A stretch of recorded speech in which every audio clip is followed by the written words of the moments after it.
जनाजन्महीनं परानन्दहीनं समाधानलीनं सदैवानदीनं जगज्जन्महेतुं सुरानीकहेतुं त्रिलोक्यैकसेतुं भजेऽहं प्रथां नाम दानं हृदयापेशयानं विमुक्तेर्निदानं निरारातिमानं स्वभक्तानुकूलं जगदृक्षमूलं निरस्तार्तिशूलं भजेऽहं बहुत बढ़िया। ये एक विष्णु जी का स्तोत्र है और ये मैंने गाया है।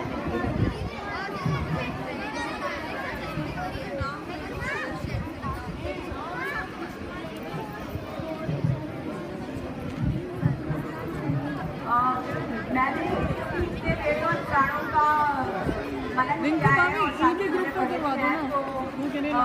मैं उसका सार यहाँ पे शेयर करना चाहूँगी आप सब लोगों के साथ। थोड़ा सा भी जरा ध्यान पूर्वक यहाँ पर थोड़ा ध्यान देंगे तो आपको अच्छा लगेगा, कुछ सीखने को ही मिलेगा। सबसे पहला जो क्वेश्चन जनरली लोगों के दिमाग में आता है वो ये है कि भगवान ने मनुष्य को क्यों बनाया। तो इसका आंसर शायद ये है जो अब तक मुझे मिल पाया है कि ये सब भगवान की माया का ही एक हिस्सा है। जैसे हम लोगों को अपने लिए एंटरटेनमेंट चाहिए तो उनको भी अपने लिए एंटरटेनमेंट चाहिए, क्योंकि वो तो निष्काम है, उनके पास कोई कर्म है नहीं करने के लिए। तो ये सब उनकी माया है, हम सब उनकी आत्मा का अंश हैं, वो परमात्मा है, हम उन्हीं के अंश से निकले हैं और उन्हीं में मिल जाना है। तो ये बताया गया है कि जैसे हमारे ये 7 लोक हैं, और पृथ्वी के ऊपर भी 7 लोक माने गए हैं और पृथ्वी के नीचे भी 7 लोक माने गए हैं। तो ये जो नीचे के लोग हैं, नर्क पाताल के बाद जो आते हैं, उसमें अगर हम डिवीजन करें तो नर्क सिर्फ 88 करोड़ टाइप के सिर्फ नर्क हैं। और इसी तरीके से जो लोग ऊपर हैं जैसे महर लोक, तप लोक, ये सब 7 हैं और 7 ही पाताल हैं जिनका नाम तलातल, वितल और ये। प्लीज वो इतनी अच्छी इन्फॉर्मेशन हमें दे रही है, आप लोग जरा ध्यान से सुन लीजिए। कोई भी नहीं सुन रहा, सब अपनी बातें कर रहे हैं। किसी ने कोई तैयारी की है उसका थोड़ा सा रिगार्ड तो करो। तो टोटल हमारे उसमें 84 लाख योनीज मानी जाती है। तो जितनी योनियां हैं, जितनी स्पीशीज हैं लिविंग बींग्स की, उतने ही तरह के योग आसन भी अवेलेबल हैं। तो 84 लाख टाइप के योग आसन हैं और भगवान कहते हैं कि आप 84 लाख तरीकों से मुझे प्राप्त कर सकते हैं। तो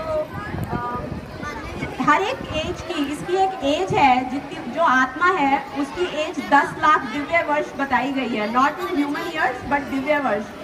तो आप अगर क्रिया योग का सहारा लें तो क्रिया योग से आप उस 10 लाख दिव्य वर्ष की जो कैलकुलेशन है उसको घटा सकते हैं और आप जल्दी ही इस देह से मुक्ति पा सकते हैं। इस आत्मा परमात्मा में मिल जाएगी अगर आप क्रिया योग का सहारा लेंगे। और मैंने ये चीज़ पाई है, शायद लोगों को इंटरेस्ट नहीं आ रहा है पर मैंने एक ये चीज़ पाई है इतनी सब चीज़ें पढ़ने के बाद कि एनीथिंग एंड एवरीथिंग जो भी आप देख रहे हैं, सुन रहे हैं, वो सब कुछ एक साइंस का पार्ट है। इट्स नॉट लाइक कि आपके साथ ही कुछ बुरा हो रहा है या हमारे साथ ही कुछ अच्छा हो रहा है। देयर इज नथिंग लाइक कर्म, like luck, everything is Karma. तो आपको अपने कर्म कभी भी खत्म नहीं होता, चाहे वो अच्छा हो या बुरा हो, उसका फल आपको हमेशा ही प्राप्त होता है।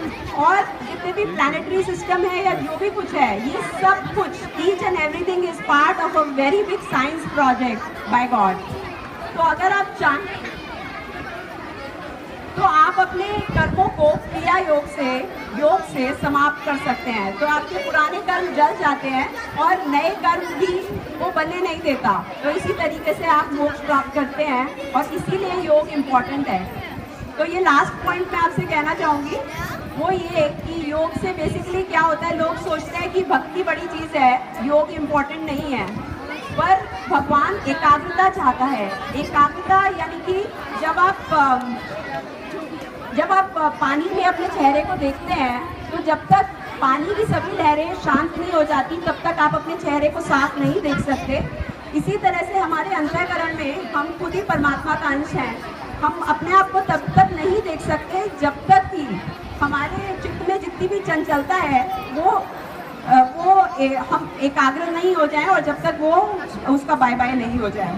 तो इसीलिए योग इम्पॉर्टेंट है, क्योंकि योग सबसे पहले बॉडी में बॉडी आपकी रिएक्ट करना बंद कर देती है बाहरी चीज़ों के लिए। अगर आप आसन लगा रहे हैं और कई घंटे तक एक आसन में बैठे हैं तो बाहरी चीज़ों का रिएक्शन बंद हो जाएगा। जब बॉडी पर रिएक्शन बंद होगा तभी आपका माइंड और सोल भगवान से जाके मिल पाएगा, तभी आप अपना प्रतिबिंब देख पाएंगे। Thank you very much. बहुत ही बढ़िया, पर किसी ने ध्यान से नहीं सुना। अभी एक भी क्वेश्चन पूछ लूंगी, राशिका ने क्या बताया किसी को याद नहीं होगा, सब अपनी बातें पूरी करने में लगे हुए थे। दिन में शायद कोटा रह गया होगा बातों का, है ना आंटी जी? सही किया मैं। अब आपके सामने आएंगी मिशिका एंड कंजल। प्लीज चुप का दान बख्शो।